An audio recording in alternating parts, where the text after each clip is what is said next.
इस वीडियो में हम पढ़ेंगे रिजर्व वर्ड्स के बारे में। सबसे पहले क्वेश्चन की तरफ आते हैं। What are reserve words? Right और list of reserved words in C language. तो ये पूछा गया है कि रिजर्व वर्ड्स क्या होते हैं और सी लैंग्वेज के अंदर जो रिजर्व वर्ड्स हैं उनकी लिस्ट बतानी है। रिजर्व वर्ड्स की सबसे पहले डेफिनेशन की तरफ आते हैं। Reserve words has a pre defined meaning and purpose in programming language. जो रिजर्व वर्ड्स होते हैं ये ऐसे वर्ड्स होते हैं किसी भी प्रोग्रामिंग लैंग्वेज में जिनका जो मकसद होता है वो पहले से ही डिफ़ाइन कर दिया जाता है कि इन वर्ड्स ने करना क्या है। The meaning and purpose of a reserve word is defined by the developer of the language.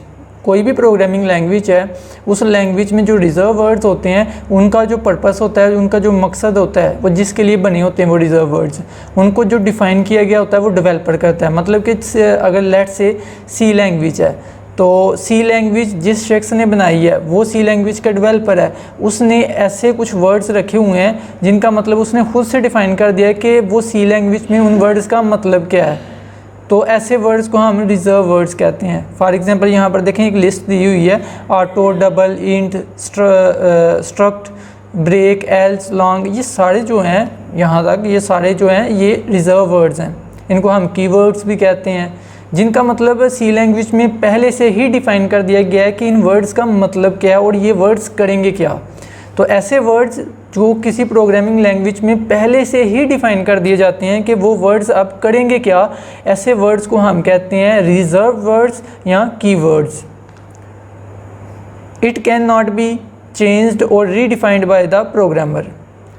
In words को कोई भी प्रोग्रामर दोबारा से रीडिफाइन नहीं कर सकता, मतलब कि इनको दोबारा से डिफ़ाइन नहीं कर सकता। लेट से अगर यहाँ पर इंट जो कीवर्ड है या रिजर्व वर्ड है इसको डिफ़ाइन कर दिया गया है कि किसी भी वेरिएबल की डाटा टाइप को बताने के लिए कि किसी भी वेरिएबल की डाटा टाइप इंटीजर टाइप होगी तो उसको बताने के लिए बताया गया है। तो हम इंटीजर टाइप वर्ड्स को हम दोबारा से रीडिफाइन नहीं कर सकते कि इसका मतलब कोई और नहीं रख सकते। अब सिंपल सी बात है, अभी माइंड में ये रख लें कि ये रिजर्व वर्ड्स को कोई भी प्रोग्रामर खुद से रीडिफाइन नहीं कर सकता और उनको चेंज भी नहीं कर सकता। मतलब कि जो मकसद के लिए ये बनाए गए हैं ये जितने भी वर्ड्स हैं इनका मतलब नहीं बदला जा सकता। जिस मकसद के लिए ये बनाए गए हैं इनको सिर्फ उसी मकसद के लिए इस्तेमाल किया जा सकता है। It can be used for the same purpose for which it is defined. इनको सिर्फ उसी मकसद के लिए इस्तेमाल किया जा सकता है जिस मकसद के लिए इनको डिफ़ाइन किया गया है। इंट को डाटा टाइप डिफ़ाइन करने के लिए बताया गया है कि ये इंटीजर टाइप डाटा टाइप को डिफ़ाइन करता है, तो इंट को सिर्फ इंटीजर टाइप डाटा टाइप को डिफ़ाइन करने के लिए ही यूज़ कर सकते हैं। डबल को हम डबल डाटा टाइप वाली वेरिएबल की डाटा टाइप को डिफ़ाइन करने के लिए ही यूज़ कर सकते हैं। इसी तरह से वॉइड जो है ये रिटर्न टाइप होती है। अगर किसी भी फंक्शन की कोई वैल्यू एंड पर रिटर्न नहीं हो रही तो उसके लिए हम वॉइड यूज़ करते हैं। जिस तरह यहाँ पर आपको लास्ट वीडियो में भी मैंने बताया था एक कि यहाँ पर देखें मैंने मेन फंक्शन के पीछे क्या लिखा है, वॉइड। यहाँ पर एंड पर दरअसल मैं कुछ भी रिटर्न नहीं कर रहा। लेट से अगर मैं यहाँ पर रिटर्न करता ना, बल्कि यहाँ पर एरर आ जाएगी क्योंकि जो कोई भी रिजर्व वर्ड है ना वो कभी भी कैपिटल लेटर में नहीं होता, वो होता है स्मॉल लेटर में। रिटर्न यहाँ पर मैं लेट से लिख देता हूँ 0। अब यहाँ पर रिटर्न क्या हो रहा है, 0 रिटर्न हो रहा है।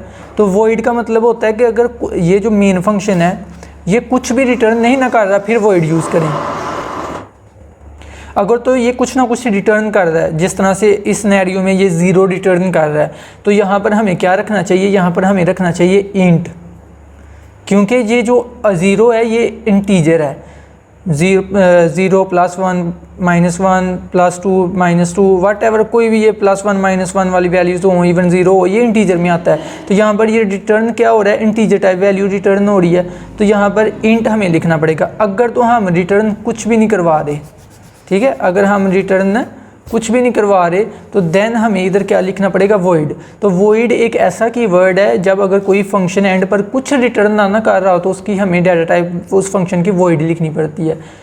अभी इसको कंफ्यूज होने की ज़रूरत नहीं है कि वॉइड एक ऐसा कीवर्ड है सी लैंग्वेज में जो इसलिए इस्तेमाल किया जाता है कि अगर कोई फंक्शन कुछ भी एंड पर रिटर्न ना कर रहा हो तो हम वॉइड फंक्शन के साथ इसलिए यूज़ करते हैं। बताने का मकसद ये है कि ये जो यहाँ पर वॉइड कीवर्ड लिखा हुआ है ये किस लिए यूज़ करते हैं, ताकि कोई भी फंक्शन जब एंड पर कुछ भी रिटर्न नहीं करता, इवन कि ज़ीरो भी रिटर्न नहीं कर रहा, कुछ भी रिटर्न नहीं कर रहा, तो हम उस फंक्शन की जो डाटा टाइप लिखते हैं वो वॉइड लिखते हैं।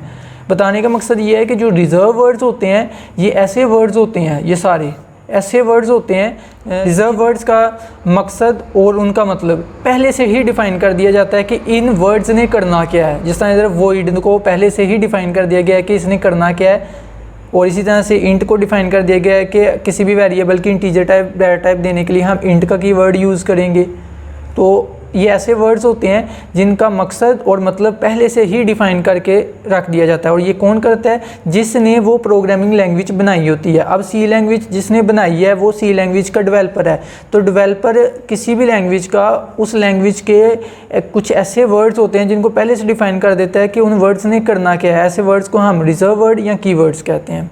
और इवन के कोई भी प्रोग्रामर इन वर्ड्स को चेंज भी नहीं कर सकता और रीडिफ़ाइन खुद से भी नहीं कर सकता, और इनको सिर्फ उसी मकसद के लिए यूज़ किया जा सकता है, इन रिज़र्व वर्ड्स को, जिस मकसद के लिए वो डिफ़ाइन किए गए होते हैं। The reserve words are also known as keywords, और ऐसे रिज़र्व वर्ड्स को हम कीवर्ड्स भी कहते हैं। अक्सर पेपर में आ जाता है डिफ़ाइन कीवर्ड, तो कीवर्ड कह लें या रिज़र्व वर्ड्स कह लें, एक ही बात है। आपने एटलीस्ट आपने लाजमी इधर तक लाजमी इसकी डेफिनेशन करनी है। बेहतर तो ये है कि आप सारा करें इसका इधर तक, लेकिन अगर आपसे सारा रही बात है आपने समझ तो लिया है, लेकिन आपको मेमोराइज भी तो मेन वर्ड्स होने चाहिए ना, ताकि आप एग्ज़ाम में लिख भी सकें। फिर आपने यहाँ से लेकर यहाँ तक लाजमी करना है। इस वर्ड को ध्यान से माइंड में रखना है। Keywords and reserve words same ही होते हैं। रिज़र्व वर्ड्स को ही कीवर्ड्स कहा जाता है। Each programming language has a list of reserve words, हर प्रोग्रामिंग लैंग्वेज के अपने ही रिज़र्व वर्ड्स होते हैं। C language provides 32 reserve words, C language total 32 reserve words provide करती है। The reserve words in C language are written in lower case, C language में जो रिज़र्व वर्ड्स होते हैं या कीवर्ड्स होते हैं उनको लोअर केस में लिखा जाता है, मतलब कि स्मॉल अल्फ़ाबेट्स में लिखा जाता है। यहाँ पर आप देख भी सकते हैं। इसको भी अगर आप साथ में कर लें वो ज़्यादा बेहतर है। तो इनमें से लिस्ट ऑफ कीवर्ड्स में ज़ाहिर सी बात आप सारे तो ना मेमोराइज़ करने बैठ जाना, तो जो जो आपको आसान लगे अभी फ़िलहाल आप वो याद रख सकते हैं। जैसे जैसे आप सी लैंग्वेज में प्रोग्रामिंग करेंगे वैसे ही आपको 5-6 तो वैसे ही आपके फिंगर टिप्स पर आपको वैसे याद हो जाने हैं। या आप जितनी ज़्यादा प्रोग्रामिंग सी लैंग्वेज में करेंगे तो ज़ाहिर सी बात है उतने ज़्यादा रिज़र्व वर्ड्स भी आपको याद रहेंगे। तो इनमें से कोई से 2-3 आप याद रख लें, ताकि लिस्ट ऑफ कीवर्ड्स में आप कम से कम एग्ज़ाम में 2 या 3 तो लिख सकें लाजमी। बहुत इंपॉर्टेंट क्वेश्चन है रिज़र्व वर्ड्स वाला, ध्यान से कीजिएगा ये। अगर कोई क्वेश्चन हो रिज़र्व वर्ड्स के हवाले से तो लाजमी कीजिएगा कमेंट बॉक्स में। अपने दोस्तों के साथ ये वीडियो शेयर करें। अगर आपको ये वीडियो पसंद आई तो इसको लाइक और शेयर भी करें लाजमी। Thank you so much for watching this video. अल्लाह हाफिज़।